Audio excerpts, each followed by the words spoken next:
Queridos hermanos, buenos días. ¿Cómo están? ¿Qué tal esta semana pasada? ¿Cómo les acabo de ir? Cansados algunos, ¿cierto? Y tal vez todos, cada uno tuvo una actividad diferente. Bueno, Dios nos da este primer día de la semana y lo primero que hacemos en este primer día de la semana es hacer memoria de nuestro Señor Jesucristo. Y puede que sea el último fin de semana, no sabemos. Y no solo porque esté pensando obviamente en la venida de nuestro Señor Jesucristo, la cual puede ser en cualquier momento, sino también en la partida de alguno de nosotros. Puede ser este el último domingo. Puede ser. ¿Saben algo, hermanos? Gracias a Dios que es cada 8 días. Si fuera cada mes, si fuera cada año, porque qué aburrimiento. ¿Saben que ese es el pensamiento de muchos? ¡Qué aburrimiento! Recordar al que me salvó.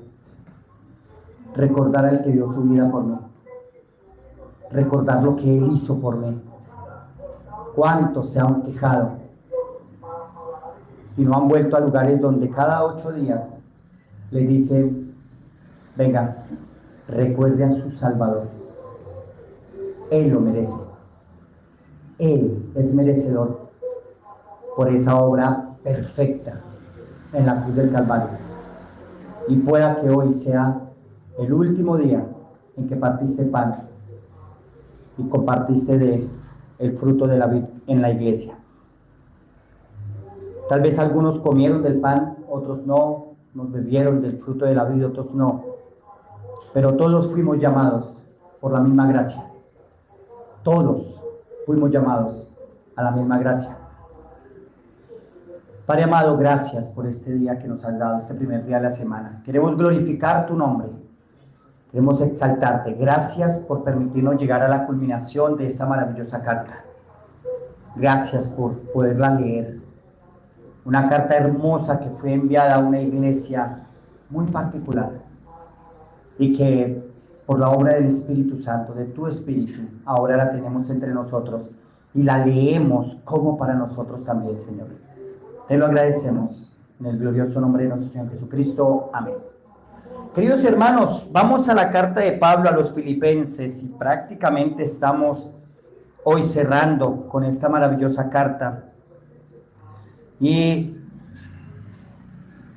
cuando uno mira una carta tan corta como esta y el tiempo que nos tomó mirarla, tal vez unos 6 meses, puede decir que fue muy rápido, que fue acelerado, quizás más, o un año. Y hay tanto para poder encontrar en ella si miramos sus generalidades, si miramos sus particularidades, si miramos las personas a las que se les escribió, los que rodeaban al autor, la situación del autor, tantas cosas que uno podría comenzar a ahondar en ella. Pero lo básico, lo que necesitábamos saber, el Señor nos lo ha dicho, y lo más importante es que haya podido tener cabida en nuestros corazones, que la hayamos podido aplicar y la estemos aplicando a nuestras vidas.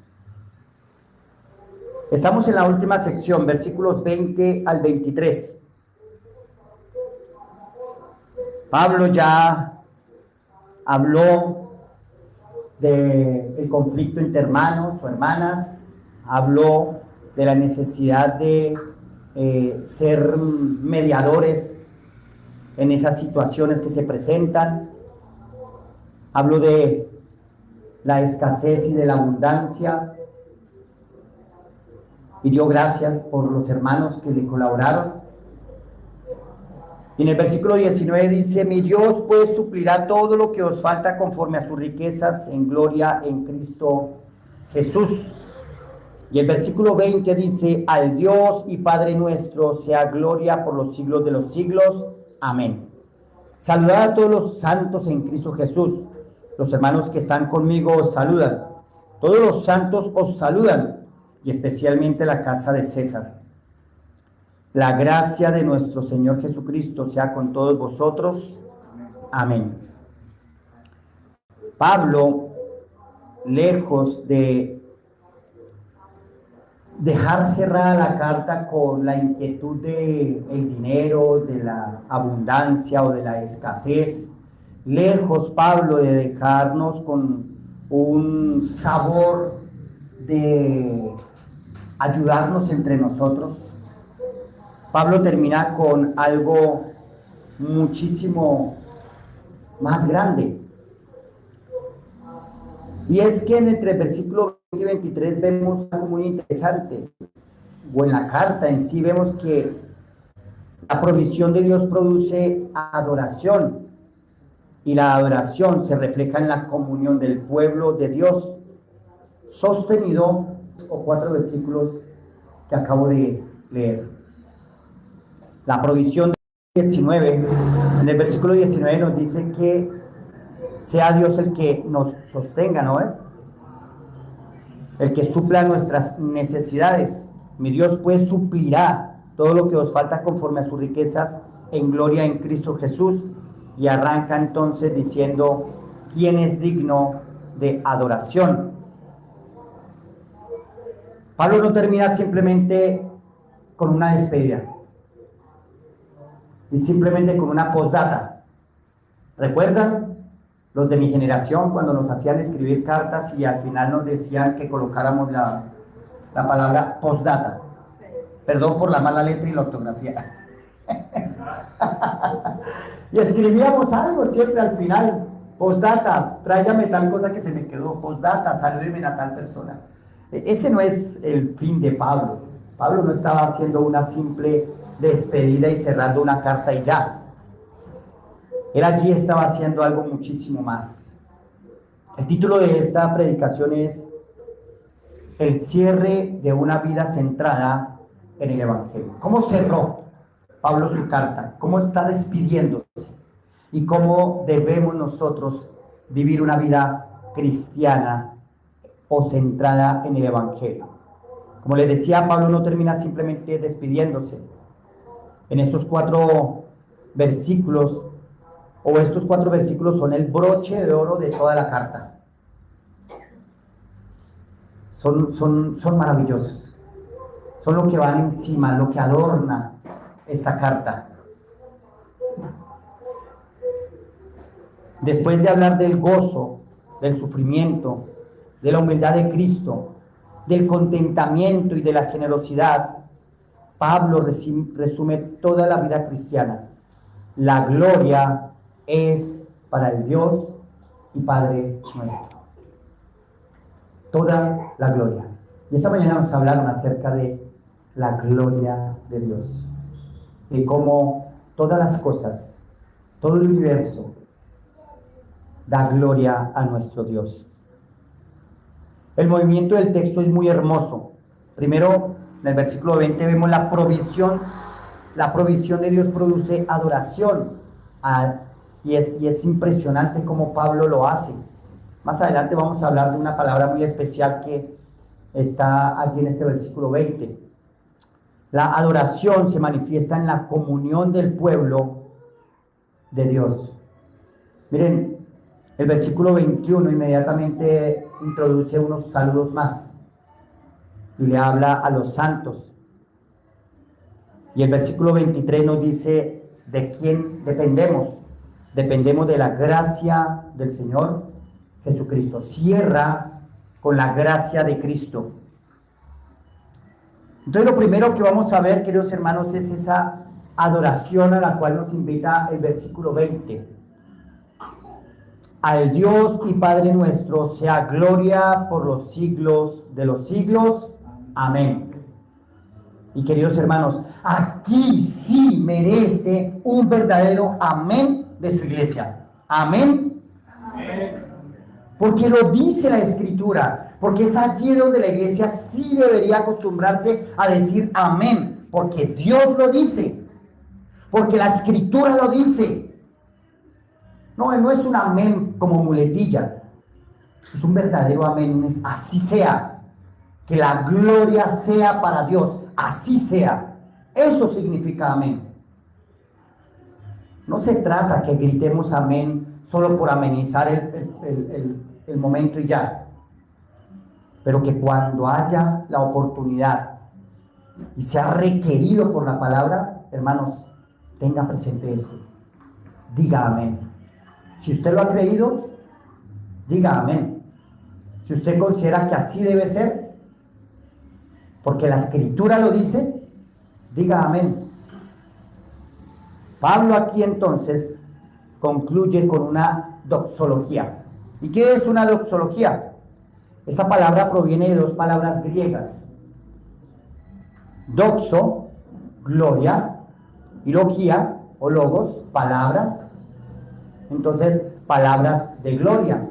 Y la doxología tiene que ver con palabras de gloria hacia Dios o palabras de exaltación hacia Dios. Pablo es apasionado por las doxologías. En muchas de sus cartas él termina con doxologías, con adoración a Dios. Y este versículo 20 es una doxología, una adoración a Dios. Queridos hermanos, ¿qué es una doxología? Una adoración a Dios, palabras de adoración a Dios. Recuerde esto, una doxología no es un acto religioso, simplemente no. Una doxología está dirigida a exaltar y alabar al Dios Todopoderoso. Es una expresión o declaración. Y hay varias doxologías, como les mencionaba, y quisiera que miráramos algunas de ellas. Romanos 11:36. Tal vez es una de las más hermosas, pero uno se pone a leer doxologías y podría escribir en un cuaderno todas las doxologías que encuentre y tener un cuadernito de adoración y exaltación a Dios a través de solo versículos. Si memorizarse todos estos versículos sería una excelente tarea, queridos hermanos.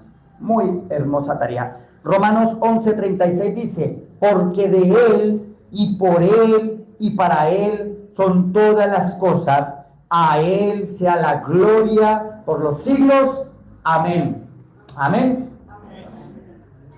Efesios 3:20 al 21.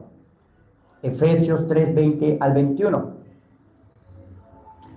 Y aquel que es poderoso para hacer todas las cosas mucho más abundantes de lo que pedimos o entendemos, a Él sea la gloria en la iglesia en Cristo Jesús por todas las edades. Amén. Amén. Amén. A Él sea la gloria por todas las edades. Primera de Timoteo 1:17. Por tanto, al Rey de los siglos, inmortal, invisible, al único y sabio Dios, sea honor y gloria por los siglos de los siglos. Amén. Amén. Queridos hermanos, este es el verdadero amén del pueblo de Dios. Este es el verdadero amén que glorifica a Dios. No es un amén vacío, no es un amén religioso. Tiene que ser un amén que esté sustentado en la palabra de Dios. Tiene que ser un amén que tenga peso. Tiene que ser un amén que diga así es y no hay forma de que esto sea contrario. Toda la gloria le pertenece a Dios. Cuando Pablo está haciendo esto, Pablo no está dándole algo a Dios que él no tenga. Más bien lo que Pablo está haciendo es exaltar su gloria. Está diciendo, Él es el único al que cualquier ser creado debe rendirle gloria y honor. Cuando Pablo contempla quién es Dios y lo que Dios ha hecho, termina adorándolo. Eso es lo que tiene que producir conocer y entender a Dios.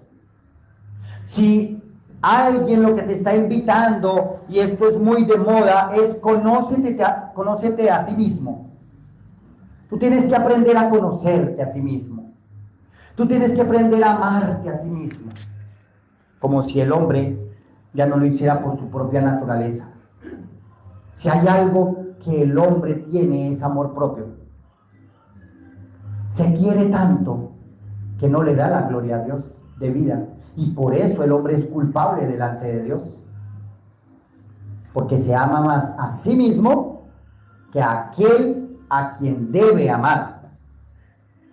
Por eso es maravilloso escuchar a un Pablo con una de estas hermosas doxologías y la manera como termina entonces su mensaje. Esa carta maravillosa está dirigida a una iglesia que sabe que él está en la cárcel, que sabe que está padeciendo dificultades, que es más, ellos enviaron a Epafrodito para ayudarlo allá en la cárcel, llevarle provisiones, y él dice: estoy agradecido con ustedes, me gozo en gran manera cuando recibí de ustedes por mano de Epafrodito. Pero él les dice: esto es una ofrenda delante de Dios. Y él no se queda con esto, y no se queda con los problemas entre hermanos, y no se queda con los problemas de los otros que querían o son enemigos de la cruz de Cristo. Él termina diciendo: la gloria sea para Dios.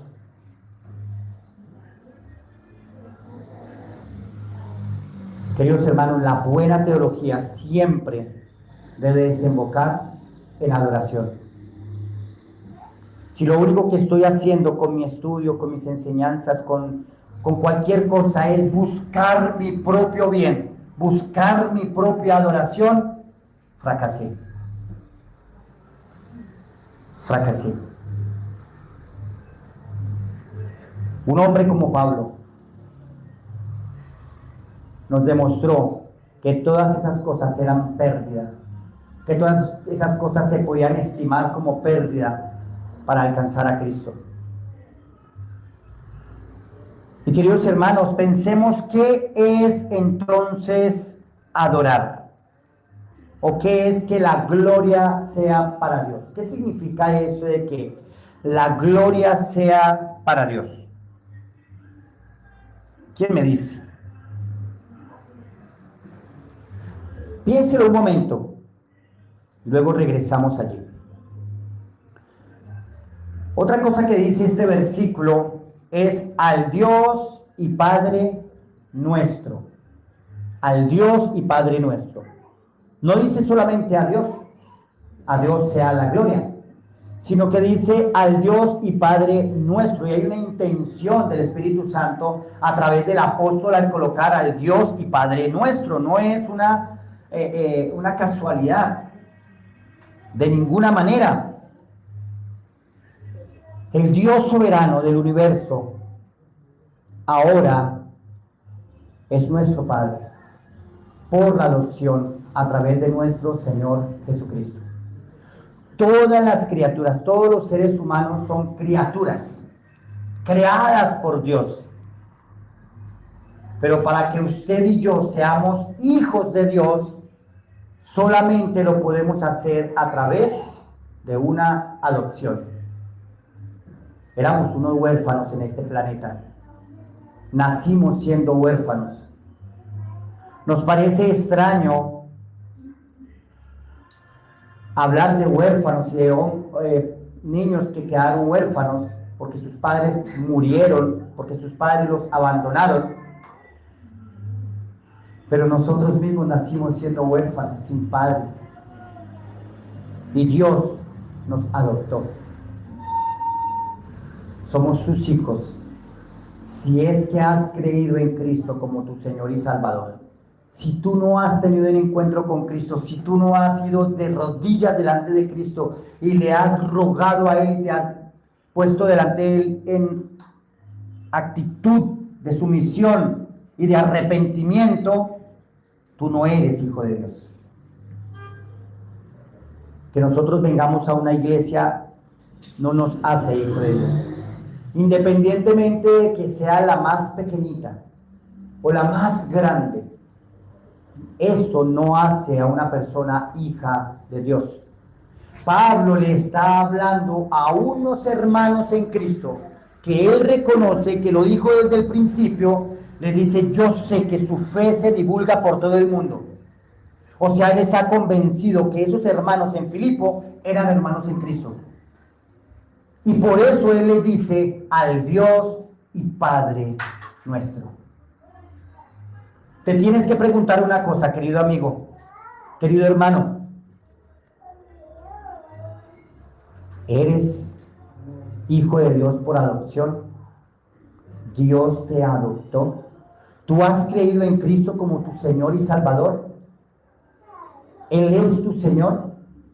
Y si Él es tu Señor, ¿estás obedeciendo a la palabra de tu Padre? ¿Qué pasa cuando los niños jóvenes no obedecen a sus padres? Comienza el problema, ¿no? Comienza a haber la consecuencia, comienzan a haber distanciamientos también, comienza a llegar la disciplina. Pasan diferentes cosas en una casa normalmente donde están los padres y los hijos por alguna razón no obedecen. Viene la disciplina. Si Él es nuestro Padre, definitivamente tiene que haber de parte de nosotros obediencia, pero como ese Padre no es un Padre cualquiera, dice que ese Padre es ¿quién? Dios. Dice que a ese Padre yo no solamente lo tengo que obedecer, sino que lo tengo que adorar, lo tengo que glorificar. A Él sea la gloria. Cualquier otra cosa que usted y yo hagamos que no sea para Dios, cualquier gloria que demos a otra cosa que no sea Dios, es pecado, es idolatría. Mire lo que dice Romanos 8:15, hablando de esa adopción. Pues no habéis recibido el espíritu de esclavitud para estar otra vez en temor, sino que habéis recibido el espíritu de adopción, por el cual clamamos, Abba, Padre. Abba, Padre. Podemos decirle a Él, Padre. Y queridos hermanos, es cierto que la carta nos habló de que somos siervos. Es cierto que la carta nos habló a nosotros que estamos para servirle a ese Dios como esclavos. Pero este esclavo ya no es como el esclavo del pecado, ya no es como el esclavo del mundo. Este esclavo ha sido hecho cercano y fue hecho cercano a través de la adopción. Gálatas 4:6 dice, Gálatas 4:6, y por cuanto sois hijos, Dios envió a vuestros corazones el espíritu de su Hijo, el cual clama, Abba, Padre. Abba, Padre.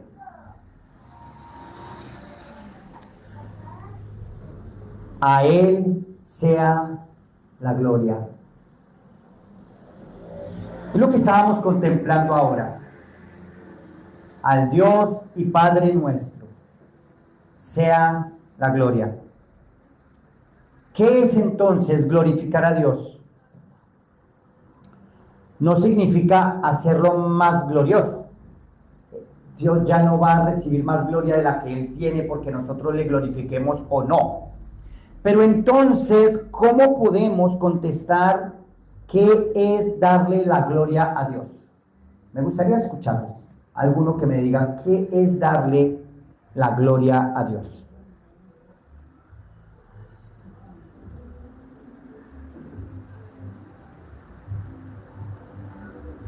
¿No?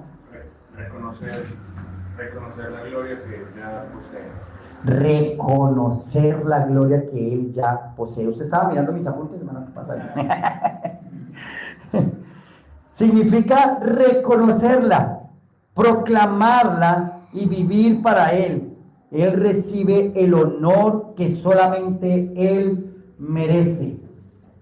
Queridos hermanos, Es, es entender esto. Dios es Dios. Dios no necesita que tú lo andes defendiendo por ahí.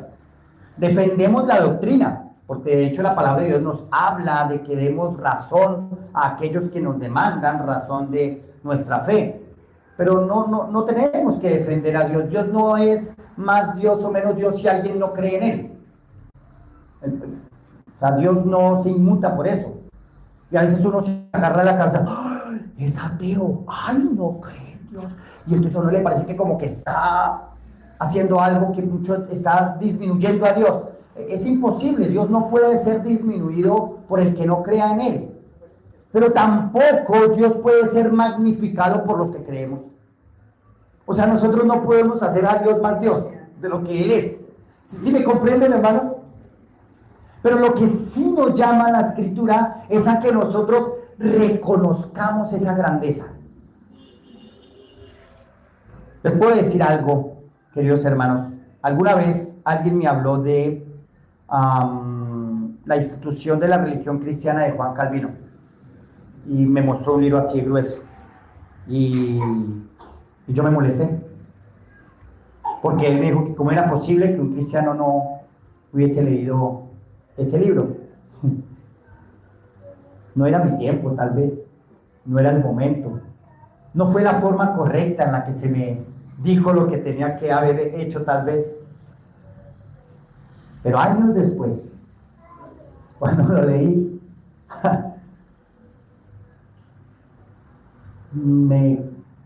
me arrugó el corazón. Lo que se busca allí es que tú te enfrentes y conozcas a Dios. A través de las Escrituras, el libro obviamente está guiado hacia la palabra de Dios, pero frases maravillosas que uno encuentra ya en ese libro es entender que a la medida que tú te vas acercando a Dios, vas viendo lo pequeño que eres tú y la magnificencia de Él. Y eso, conocer a Dios, te lleva a la adoración correcta.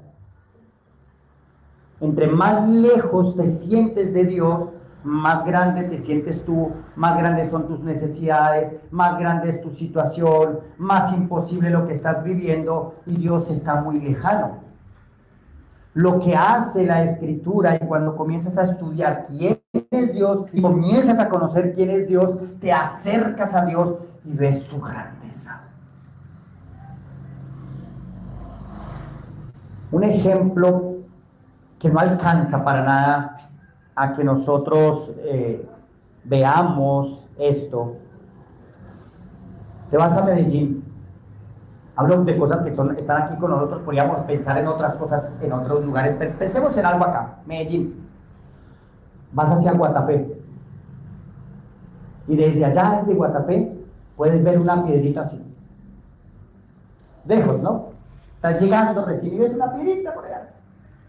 Y te vas acercando y esa piedra se va haciendo cada vez más grande y más grande. Y entre más cerca vas llegando a esa piedra, comienzas, ¿y cómo llegó eso ahí? Y te acercas, ¿y quién puso eso ahí? De repente llegas cerca de esa piedra y miras hacia arriba y dices, ¡wow! ¡Qué pequeño soy yo! Comienzas a subir por esas escaleras hacia arriba, hacia esa piedra. Uy, no voy a alcanzar. Eso está muy grande. Imagínate una piedra. Y el ejemplo tiene que ser así, queridos hermanos. Entre más cercano estés de Dios, más gloria vas a reconocer de Él. Y sí, tengo que decirlo, la religión lo que hace muchas veces es al contrario. Quiere magnificar al hombre o quiere colocar al hombre a la misma altura de Dios.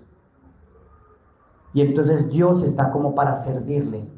Dios está para consentirlo. Dios está para, ay, pobrecito tú, como has vivido en esta tierra, qué pecadito contigo.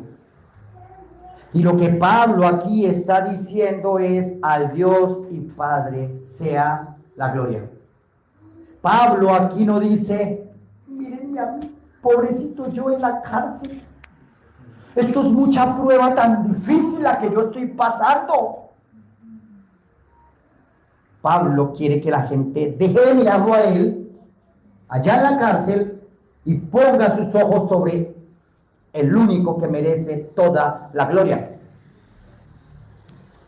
Oblígate, querido hermano, en medio de las circunstancias que estés viviendo, oblígate a mirar a Dios, porque Él merece toda la gloria. Primera de Corintios 10:31 dice: si pues coméis o bebéis o hacéis otra cosa, hacedlo todo para la gloria de Dios. Si pues coméis o bebéis o hacéis otra cosa, hacedlo todo para la gloria de Dios. ¿Por qué hay tantas advertencias de esto? Porque nuestra carne lucha por el reconocimiento, ¿o no? Lucho por el reconocimiento, eso es parte de mi carne, y tengo que ir al Espíritu Santo y tengo que ir a la cruz de Cristo y decirle: Señor, ayúdame a decir que la gloria sea para Dios. Y cuando no me dan la palmada, entonces gracias me dieron. Si pues coméis o bebéis o hacéis otra cosa, hacedlo para la gloria de Dios. Punto. Si Dios fue glorificado, no te preocupes. De Dios recibirás la recompensa. Dios no es deudor de nadie. Isaías 42:8 dice: yo Jehová, este es mi nombre, y a otro no daré mi gloria. Isaías 42:8. Dios no le va a dar su gloria a otro. Eso implícitamente allí, aun cuando el pasaje y el contexto no están llevándonos a eso, o en una aplicación secundaria de allí de la carta de Pablo a los Filipenses, puedo decirte, querido hermano, si le estás dando la gloria a otra cosa o a algo que no sea Dios, es idolatría, es pecado. Puede ser el dinero, puede ser el trabajo, pueden ser tus hijos, puede ser tu cónyuge, puede ser la iglesia, puede ser el pastor, puede ser una iglesia. Ese es un Dios falso. Y si es un Dios falso, es idolatría. Porque el único Dios que merece toda la gloria es el verdadero, nuestro Padre Celestial. Todos debemos darle la gloria a nuestro Dios. Debemos preguntarnos: ¿qué está recibiendo la gloria? ¿Quién está recibiendo la gloria en aquello que estoy haciendo? ¿Dios o yo? ¿Mis logros? ¿Mi escasez y mi abundancia, de lo que habló Pablo? A Pablo dijo: sé vivir en la abundancia, sé vivir en la escasez. ¿Los demás? ¿El dinero? ¿Los logros? ¿Quién recibe mi adoración? Como les decía, queridos hermanos, aquí encontramos entre el versículo 21 y el versículo 22, y voy rápido porque se me acabó el tiempo. Dice: segundo, la comunión. Fuimos llamados a tener comunión. Le damos la gloria a Dios, pero fuimos llamados a tener comunión. Mire lo que dice el versículo 21 y 23 de nuestro pasaje de Filipenses capítulo 4. Saludad a todos los que santos en Cristo Jesús. Los hermanos que están conmigo os saludan. Todos los santos os saludan, y especialmente los de la casa de César. Queridos hermanos, esta es la verdadera comunión. La comunión es entre santos. Pero como tenemos un gran problema con esa palabra, creemos que los santos son los muñequitos a los que se les pone velitas.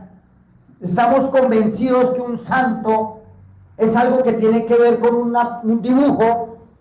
Eso no es un santo, eso es un muñeco, una imagen, una representación, y cada cual verá qué hace con ese santo. Perdón, por eso que no es santo, más bien. Pero un santo es alguien que ha sido separado para Dios. La palabra santo significa separado. Viene del griego, pero como a nosotros nos lo dijeron en español y nos lo dijeron de una manera incorrecta, le dieron una definición incorrecta a la palabra santo. Y entonces para nosotros santo es alguien inmaculado, alguien que no peca, alguien que le tengo que poner velitas. Eso no es un santo, eso es una imagen y ya. Santo es todo aquel que ha sido separado para la gloria de Dios. Santo para Dios, separado. Recuerden esto, la palabra santo significa separado. Y Pablo no solamente habla de estos santos, y dice que todos somos santos delante de él, hasta Evodia y Sintique, que estaban en problemas, que tenían problemas de comunión. Son santas, eran santas. Aquí no habla de perfectos. Santo no tiene nada que ver con perfecto. Pero ven que tenemos ese problemita como muy amarrado. Ah, no, pues se creyó muy santo. Sí me creo santo. Y pueden salir aquí a decir, si lo dicen en el contexto correcto, sabrán que dije la verdad. Sí me creo santo. Porque Cristo me separó para él. En la manera correcta de esa palabra, me creo santo. Me creo justo, porque Cristo me justificó. Me creo hijo de Dios, porque Él me adoptó. ¿Comprendes? Queridos hermanos, cuando nosotros vemos estas verdades en las Escrituras, entendemos que allí la comunión no es solamente con los líderes. Pablo no le dice, salúdenme a los líderes de la iglesia, por favor. Salúdenme a los más maduros. A esa gente inmadura, déjenlo a un lado. No, dice a qué? Todos los santos, son todos. Toda la iglesia forma parte del mismo cuerpo. Dice Efesios 2:19, así que ya no sois extranjeros ni advenedizos, sino conciudadanos de los santos y miembros de la familia de Dios. ¿Ven lo hermosa que es esa palabra y ven lo horrible en lo que la convirtieron? La convirtieron para que ustedes se aparten su mirada de Dios hacia cosas que Dios no ha llamado santas, sin mancha y sin pecado. Dios está llamándote a que mires a tu hermano en Cristo, que Él ha sido apartado para Él, para Dios. ¿Para qué? Para que le demos la gloria a Dios. Los jóvenes en este campamento aprendieron una cosa. Dios, o el propósito que tenemos, ¿cuál es? Adorar a Dios y darle la gloria a Dios. Darle la gloria a Dios. Ese es el propósito por el cual fuimos creados. Por eso cuando alguien no cumple ese propósito, es condenado. ¿Por qué? Porque Dios es el que lo exige, porque Él es el creador. ¿Y quién es el que no glorifica a Dios, sino el que le dice, Dios, conmigo no, yo no quiero nada con usted? ¿Y quién es el que le dice a Dios, yo no quiero nada con usted? Sino aquel que prefiere sus pecados, como dice la palabra de Dios, porque la luz reflejaba o dejaba ver sus pecados y ellos dijeron, no quiero nada con Dios. Ahora dice que estos santos no son santos por comportamiento. No se trata de ellos en sí, sino que son santos en Cristo. No somos santos porque nunca pequemos. Somos santos porque hemos sido apartados para Dios en Cristo. Nuestra identidad está en Él. 1 Corintios 1:2 dice, a la iglesia de Dios, a los santificados en Cristo Jesús, llamados a ser santos, a estar apartados para Dios. Y menciona a unos allí, muy interesante la mención que hace, dice los de la casa de César. Y si uno fuera a leer este versículo, uno diría, hermano, quiero dedicarle este versículo, los de la casa de César,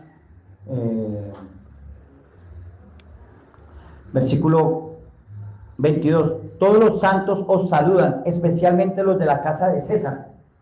Yo diría, ¿y ese versículo qué? Se lo dedico, especialmente los de la casa de César. Pero ¿saben qué es lo interesante con esto que está pasando allí?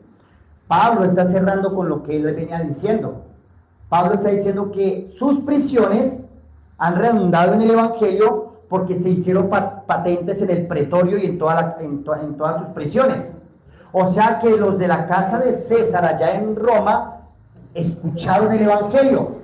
Y no se está refiriendo a los familiares, porque esta era una expresión de aquel tiempo en Roma y estaba hablando de sus siervos, de los que estaban a su alrededor, del comandante de la guardia, el esclavo que servía allá, el que limpiaba las letrinas, todas estas personas que tuvieron alguna cercanía al apóstol, le predicaron el evangelio y se les predicó el evangelio y ahora son de Cristo. No hay lugar menospreciable para predicar el evangelio. No hay lugar imposible para predicar el evangelio. Memorízate ese versículo.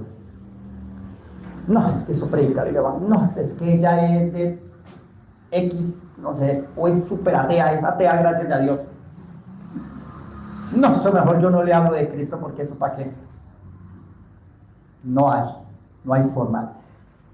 En Roma era infranqueable, era casi que imposible que entrara el evangelio. Por eso Dios metió al infiltrado. Dios llevó a Pablo a Roma. Y como Pablo no se podía quedar callado, Pablo cada vez que tenía la oportunidad le predicó el evangelio al que se la atravesaba. Dios infiltró los lugares más imposibles. Y si hoy tú hicieras una mirada amplia hacia el mundo, sabría que el evangelio llegó a lugares donde usted y yo no estaríamos dispuestos a ir. Pero allá llegó. En tiempos antiguos se hablan de misioneros que fueron atacados por tribus indígenas a las que se les iba a predicar el evangelio. Y tiempo después otros misioneros volvieron y esa tribu fue ganada para Cristo. De eso nos habla el versículo 22. El evangelio llega a donde sea. El evangelio llega a donde sea. No tengas temor. No tengas temor, querido amigo, querido hermano.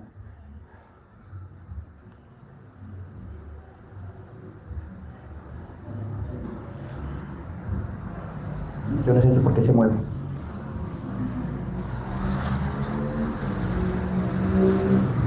Como les decía, en Filipenses 1, 12 y 13, dice así la palabra de Dios: las cosas que me han sucedido han redundado más bien para el progreso del evangelio, de tal manera que mis prisiones se han hecho patentes en Cristo en todo el pretorio. Todos tuvieron que conocer de Cristo. Las cadenas no detuvieron el evangelio, fueron el medio que Dios usó para llevarlo donde nadie lo esperaba. Las circunstancias que estés viviendo, la situación que estés viviendo, el lugar donde Dios te puso, los momentos que estás viviendo tienen un propósito, no es casualidad. No tengas temor de lo que estás viviendo. Dios lo usa para su gloria. Eres su instrumento. No eres un accidente, no eres una casualidad, ni siquiera fue una decisión, fue Dios moldeando las cosas porque tiene un propósito. No existe lugar demasiado difícil para el Señor. Si Cristo hizo llegar el evangelio hasta la casa de César, también puede hacerlo en nuestra familia, en nuestro trabajo, en nuestro barrio o en cualquier lugar donde Él nos haya puesto. Mientras Roma parece gobernar el mundo, Cristo está salvando personas dentro del mismo entorno del emperador. Las cadenas de Pablo no detuvieron el evangelio. Quédate con esta frase, querido hermano. No existe lugar donde Cristo no pueda salvar. El evangelio es poder de Dios para salvación. Y por último, queridos hermanos, la dependencia. Pablo cierra para que entendamos de quién dependemos. No quiere que nos quedemos con el pensamiento de él en la cárcel, no quiere que nos quedemos con las necesidades, con las situaciones. La gloria sea para Dios, pero él cierra también diciendo lo siguiente. Versículo 23. Mira lo que dice el versículo 23. La gracia de nuestro Señor Jesucristo sea con todos vosotros. Amén. Amén. La gracia de nuestro Señor Jesucristo sea con todos vosotros. Queridísimos hermanos, sin la gracia de Cristo, nada de esto sería posible. Es imposible. La gracia del Señor Jesucristo todo lo debe permear. Y es que así empezó Pablo. No existe gracia separada de Cristo, ¿verdad? Miren lo que dice Juan 1, 16 y 17. Juan capítulo 1, versículos 16 y 17. Porque de su plenitud tomamos todos, y gracia sobre gracia. Pues la ley por medio de Moisés fue dada, pero la gracia y la verdad vinieron por medio de Jesucristo. Nuestro Señor Jesucristo nos ha sido revelado para que reconozcamos esa maravillosa gracia. Dice, con vuestro espíritu.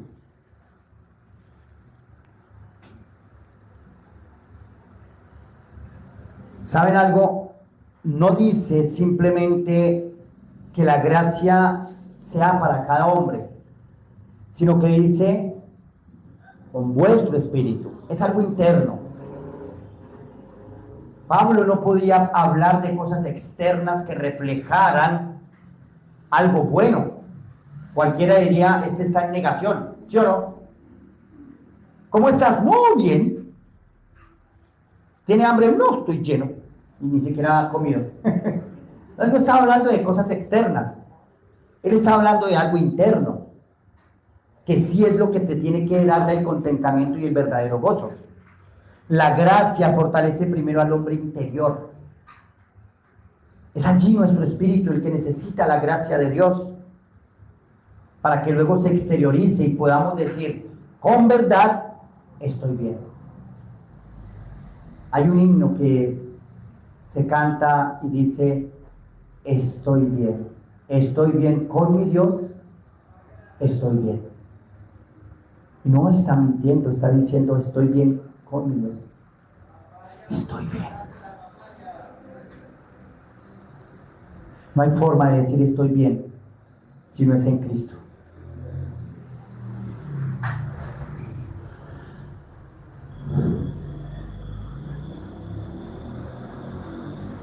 Cuando Pablo pidió que le quitaran ese problema que tenía de él encima, ese aguijón en la carne, la respuesta de Dios fue, bástate mi gracia, porque mi poder se perfecciona en la debilidad. ¿Recuerdan el ejemplo de acercarse cada vez más a la roca? Lo más pequeño que te ves y lo débil que te sientes y lo profundamente chiquitico que te puedes ver al lado de una roca tan inmensa. El poder de Dios se perfecciona en nuestra debilidad, porque vemos su grandeza y vemos que Él puede y que en Él podemos entrar y confiar, que Él hará conforme a su buena voluntad en medio de la circunstancia que estemos viviendo. Cristo lo dijo de otra manera: ¿de qué le sirve al hombre si ganare todo el mundo y perdiere su alma? ¿De qué le serviría si Pablo llegara a Dios y le dijera, Señor, quíteme esta enfermedad que tengo, ¡pum!, lo sano, pero de ahí para allá no quiero nada más con usted? ¿Cuántas personas han recibido tal vez sanidad física, pero su espíritu sigue en las mismas? Pero su alma no ha sido rescatada. ¿De qué le sirvió que le quitaran el cáncer si no le perdonaron su pecado?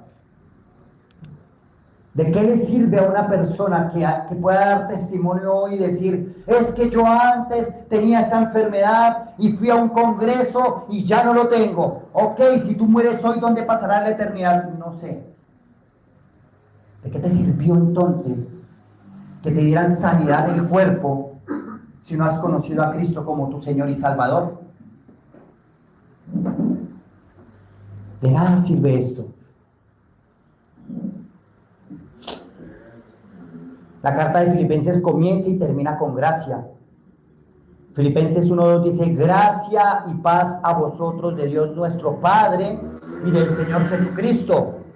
Y termina diciendo, la gracia del Señor Jesucristo sea con vuestro espíritu. La vida cristiana comienza por su gracia, continúa por su gracia y termina por su gracia. La vida cristiana no se puede vivir fuera de la gracia de Dios. Como comenzó, continúa, y como continúa, terminará. Así que, queridísimos hermanos, la provisión de Dios conduce entonces a la adoración.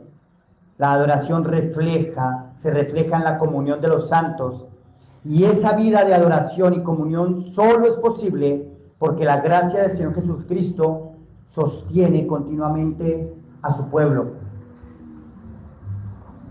Que esa sea también la descripción de nuestra vida. Toda la gloria para Dios, toda nuestra identidad en Cristo, toda nuestra confianza en la gracia de nuestro Señor Jesucristo. Queridos hermanos, esta es la aplicación para cada uno de nosotros. Es fácil servir, dar o incluso sufrir buscando reconocimiento. Pablo termina recordándonos que el centro de la vida cristiana no somos nosotros, sino Dios. Preguntémonos, mis decisiones, mi familia, mi trabajo y mi servicio hacen que otros admiren más a Cristo o me admiren a mí.